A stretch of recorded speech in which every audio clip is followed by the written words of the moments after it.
Hi guys, it's Emma and welcome back to my channel. So I've decided to move my background instead of like sitting on the bed down here for this video because honestly it's just a lot easier, and also ignore the fact that like my hair is a mess and I'm in a hoodie right now. It's really cold in my room, and yeah, there may also be a like humming thing in the background. That's because my laptop is currently like exporting a video that should be up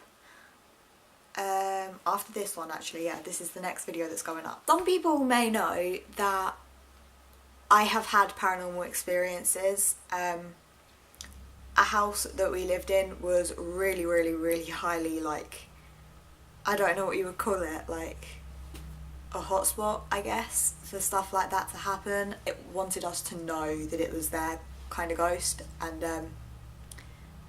yeah, there are two houses I'm going to talk about in this story, or not story time, it's kind of like a story time, kind of like a paranormal experience.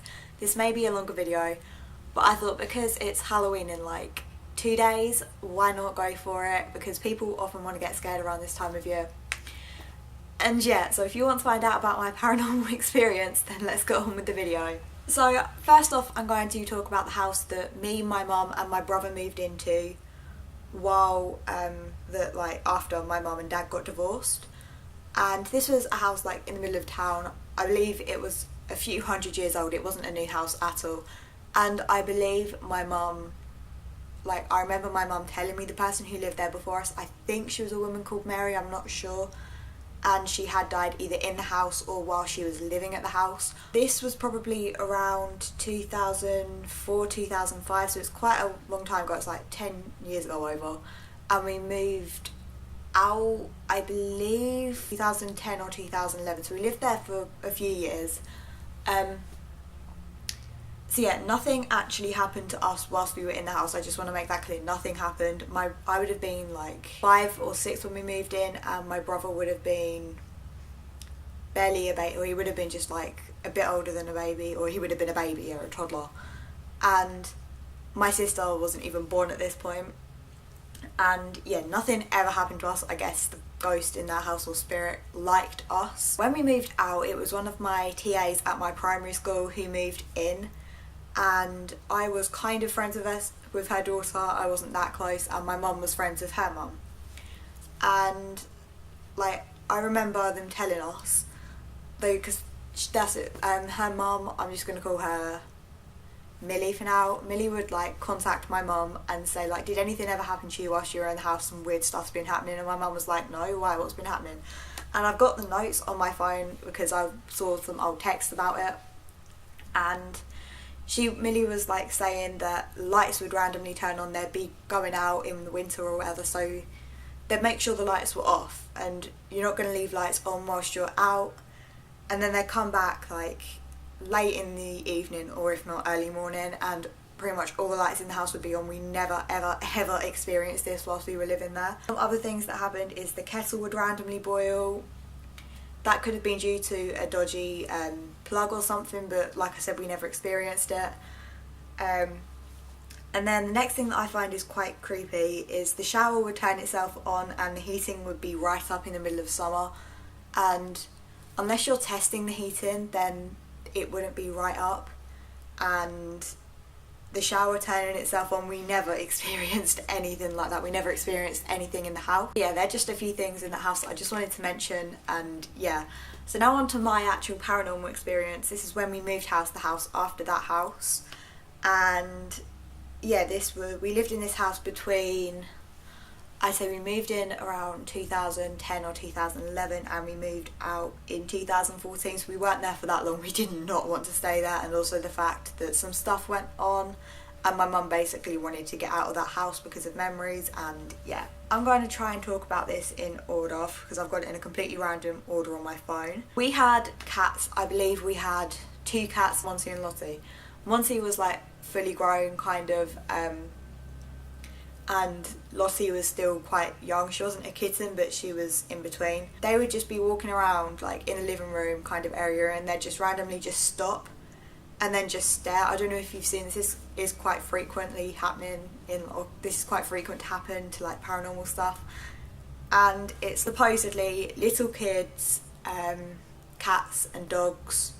I think there's some other things as well. can supposedly sense spirits. I believe in that. I believe in ghosts. I believe in everything. Yeah, the cats would randomly just stop, hiss and stare at random things, and it's like nothing's there. Why are you hissing? Why are you staring? It's really, really weird. Yeah, that's the first thing. And the second thing is like something that could again be due to a faulty plug, but my dock and my TV would randomly turn themselves off. And the thing I find quite weird about my dock turning itself off is when it would get to a certain point of Midnight Memories, the album by One Direction, because I was a serious One Direction fangirl when I was younger, it would just turn itself off at the exact same point, the exact same millisecond. That could be due to the CD. I personally don't think that, but that could be why. And my TV would just randomly turn on or off. Yeah, I'd be sleeping some nights and I'd just see this glow in my room and I'd just like, what's happening? And my TV would be on. Bearing in mind I had a bunk bed, so my TV was like on top of my wardrobe and my dock was like the other side of my room, so they weren't plugged into the same plug, so I don't know what that was. So the next thing is, sorry, I'm getting really, really creeped out. When my mum had my sister Isabel, if you don't know, yeah, I have a younger sister, Isabel. She was born in 2011, so this was probably around winter. Yeah, she was born, well, her birthday was this week, so yeah. She was born 4 years ago, and it would have been winter, like autumn, winter time. And my mum would wake up in the night to feed her a bottle, like you would when you have a baby kind of thing. And the way our living room was laid out, it was like the TV was here, we had a fish tank, then we had a sofa, we had like the door to get in, and then we had a coffee table, and then we had the sofa right back. It was quite a long room, and then towards the side the TV was on, we had a conservatory, and then next to that we had like double doors to get out, and then there was the thing. That will come in handy for later as well. And my mum would be like sitting either on the sofa by the fish tank or the sofa at the back of the room. Bearing in mind this was like the middle of the night, so all the doors, all the windows would have been locked, especially because it was in winter. And she was just sitting there feeding my like sister her bottle, and she got this really cold breeze go past her to the point where she was shivering. I personally have no idea what that is. It couldn't be due to a breeze from the window because they were all shut and locked. And yeah, my mirror, I swear, it was just me. Yeah, I have no idea. My mum told me all this when like a few years ago, when I told her that some things had been happening to me. And yeah, she told me basically everything, and it was really, really weird. And then when my sister was a bit older, she had this like trampoline thing. I don't know if you all know, but like you have these little toddler trampolines that like one person can go on. It's like a little square. It has like some things, and then it's got the handle that goes around, and you could like go on it. It's like one person mini trampoline. And my sister in the winter wouldn't go on it because obviously it's cold outside, so she'd be standing at the French doors, and this is something she'd done quite a lot. She'd just stand there and just gaze out. Supposedly younger kids can sense ghosts. She'd be like looking out, and she'd sometimes point to her trampoline, and she'd be like, "Mum, Emma," and we'd be like, what's wrong? Bearing in mind this is when she just learnt to talk kind of thing, and she'd be like, "Thomas is on my trampoline." And we'd be like, who's Thomas? And she's like, the boy on my trampoline, Thomas. And that's actually giving me chills. Yeah, it was really, really, really, really scary when she told us about it. And we ask her to this day, "Do you remember Thomas, Isabel?" And she's like, "Who's Thomas?" But she could physically like describe this Thomas guy. He was like a kid, probably, I think she said he was about her same age, brown hair, green eyes, quite small. And yeah, that's just really, really chilling. And then she sometimes, this is what even makes it worse, she'd be like, "Emma, Thomas wants to come in. Let Thomas come in. Thomas wants to come in." And she'd like be knocking at the window and like, "Thomas wants to come in. Emma, Mum, let Thomas in." And me and my mum would just sit there like, "Thomas isn't coming in, Isabel." Yeah. And then some other times she'd have like loads of toys. She still does to this day. And you know, like the little toy cars, little toy plastic cars, and she'd be like, Mum, Thomas is playing with my cars. Thomas wants to play with my cars. Thomas wants to play with my Lego. Thomas wants to play with this. Thomas wants to play with this. Thomas wants to come inside the house. It was really, really weird. And that's probably the most creepiest, or one of the most creepiest things that have happened in that house. Next thing is, like, I don't know if this was a dream or not. It may have been a dream. It may not have been a dream. It may have been real life. I just remember it being really, really dark. Or it was really dark. It was obviously at night. and I think I was getting ready for bed, or I just got into bed or something like that. I was sitting on my bed, I remember that, because like I said, I had bunk beds and I was on the top bunk, nobody was on the bottom bunk, so we were waiting for my sister to grow like old enough so she could go into the bottom bunk. And my room was quite big, but it was quite empty as well. I had like my bunk beds, my wardrobe, and then my desk, and then there'd just be like empty space in the middle. Then there'd be like the door slightly over to the the desk. And I remember one time I was sitting on my bed just like thinking about everything my mum had told me, because it wasn't shortly after she told me everything that happened to her, and it's really, really weird. I may have like started to fall asleep, it may have just been all in my head, it may have been a dream like I said, but I remember thinking about it, and then I remember looking over to the corner of my room because I saw something move, and there was this black figure in the corner of my room, and I'm like, what the actual hell is that?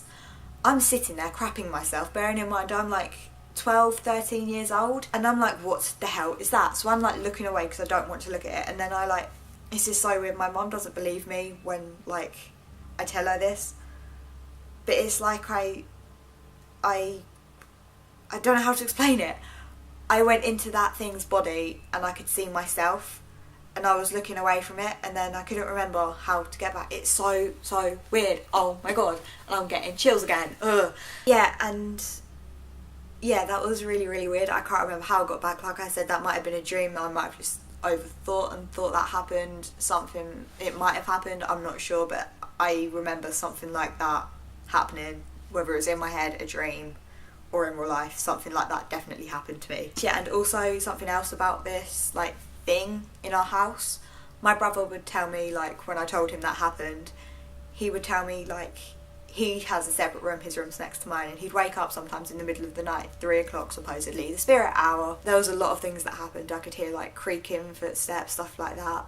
I'll get onto that a bit later. And yeah, my brother, we frequently wake up, we never sleep through like the night, we very rarely do, and it's just a thing we're both the same with that. And yeah, we both wake up around 3 or 4 o'clock, and this one time I remember him telling me, and it had happened numerous times to him, and he would like wake up and he'd see this, like he would obviously like sleep, so he's facing out, he wouldn't face the wall, he'd face out to his room, and then he'd see this boy staring at him like dead in the eyes, like I'm not even kidding, like this. And then he's like, what was that? And he's like rubbing his eyes, and then it was just gone. It was gone, and he couldn't see it again or anything. And then he described this boy the exact same as Isabel did. Oh, brown hair, green eyes. It's really chilling. And yeah, then also like, I remember one time waking up around the spirit hour, and like I'd hear footsteps, doors creaking, doors opening, I'd hear footsteps downstairs. I remember one time, because like I said, my mum and dad are divorced, and I'd hear all that, and then I remember one time texting my dad like, Dad, I think there's someone in the house, and he's like, what are you talking about? Bearing in mind this is like 3 o'clock, I'm like calling him like, Dad, pick up, and then he texts me back like, oh, what's wrong, you've woken me up? And I'm like, there's someone in the house, I can hear him, there's someone in the house, or there's something in the house. He's like, how do you know that? And I'm like, I can hear footsteps, floorboards creaking, doors opening. And he'd be like, oh, it's just heat where things expand. And I'm just like, Dad, no. Because he doesn't believe in anything like that. He's probably going to watch this video and be like, that's complete bull. But it's not. And yeah, he'd just tell me it was things expanding from heat, and then they'd like decrease in size and stuff like that, hence the creaking. I don't think it was that. I think it was this Thomas boy. And yeah, one of the last things I have on my phone is my stepbrother. Bearing in mind my stepbrother was probably either 3 or 4 around this time, and my stepdad would read him books. This isn't the same, we're not like associated with them now. My mum and him broke up for reasons that like I'm not going to talk about, but this is Isabel's dad and her half brother. My stepdad wanted to read him a book. My stepbrother's room was downstairs, so you have like the door to get inside, you have like the downstairs toilet with the kitchen, the hallway that goes down the kitchen, the like dining room, and my stepbrother's room, which is like one room, and then you have the living room and then the garden. And it's pretty obvious if you're going to walk from his room into the kitchen, you'd like see something, anything that's on the floor, because the hallway was probably about, that's not big, it's probably like that big, if that. It was a really thin hallway. You're going to notice something on the floor.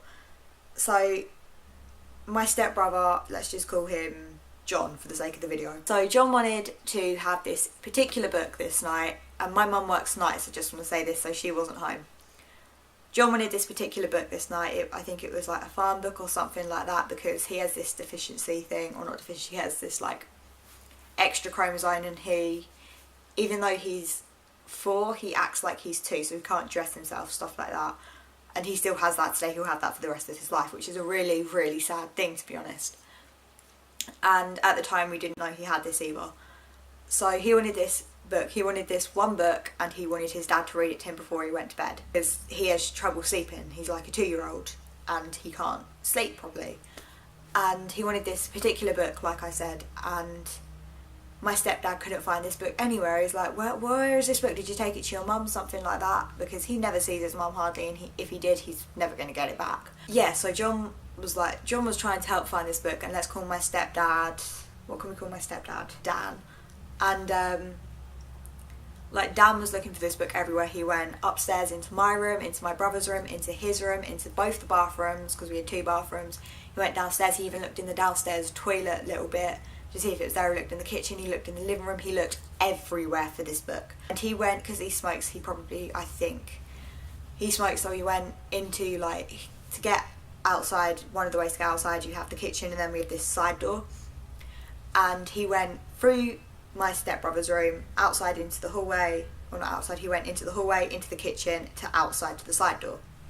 He would have seen if there was something there. And when he came back from, like, having his, like, cigarette thing, I don't agree with that at all. And yeah, when he came back from having that, he saw the book. The book was literally on the floor where the hallway joins to the living room. He would have seen the book. He would have seen the book. Oh my god. So what we all think happened there was that this Thomas boy wanted a story. He wanted a story, so he read the book, he took it, read the book, realised that we were looking for it, and then put it back, because that's the only thing we could really think of. We knew that this Thomas boy was here at this point.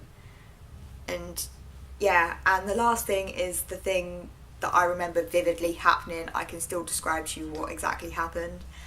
And yeah, I was going to my dad, so I was still in primary school, I believe, or my brother was still in primary school, and we lived 2 doors away from my primary school. We were really close. My dad either picked me up from secondary school because I was in year 7, or he just picked us both up from school, and he would take us to my mum's to go get our stuff, and then we'd go to like my dad's. And he would wait in the car because him and my stepdad didn't get along. And me and my brother went inside to go get our stuff, and I remember we got our stuff, we put our bags like down by the door, and we were sitting on the stairs. Bearing in mind the stairs lead directly out to the living room, like the stairs come down like this, and you're in the living room opposite the fish tank and the sofa that I described earlier. What I didn't say is in between the fish tank and the TV there's a fireplace, and the fireplace wasn't a real one, it was like an electric one, but it had the little fireplace ledge kind of thing over it, if you know what I mean, and there was a glass of water on there.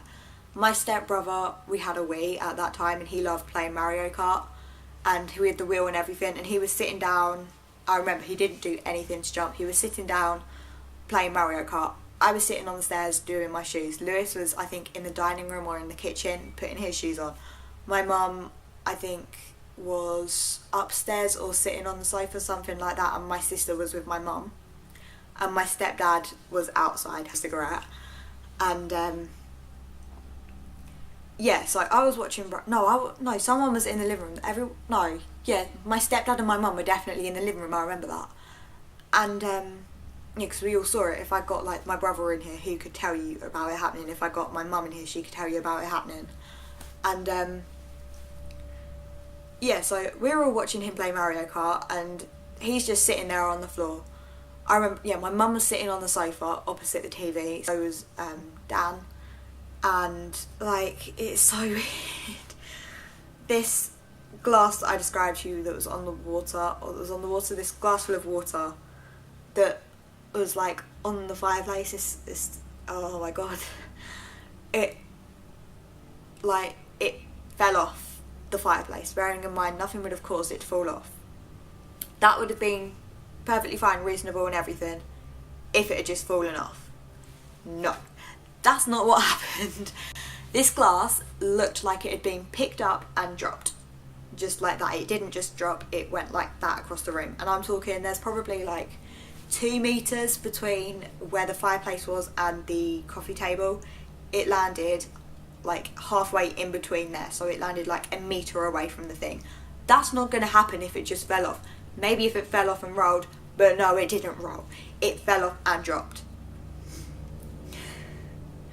And then we moved out. So that's it for this story, or this paranormal experience. I have filmed this before because I asked in a Q&A, or I got a question in my Q&A like at the beginning of the year if I've had a paranormal experience or something like that, and if you guys wanted to see it, then say yes, and you guys all said yes. And I moved house around that time when I filmed it, and it didn't really suit because I'd already uploaded videos in this house, and I didn't really want to upload videos in this house and then go back to my old background and then come back to this, and it was just really confusing. So I thought I'd save it for Halloween, refilm it and upload it for you guys because people want to get scared on Halloween. So yeah, I hope you guys all enjoyed this video. If you did, then don't forget to leave a thumbs up so I know that you did. Leave a comment down below if you've had any paranormal experiences or paranormal story times or something like that. Anything paranormal, leave a comment down below or DM me on Instagram. And yeah, don't forget to subscribe for more videos every week, and I will see you all next time. Bye!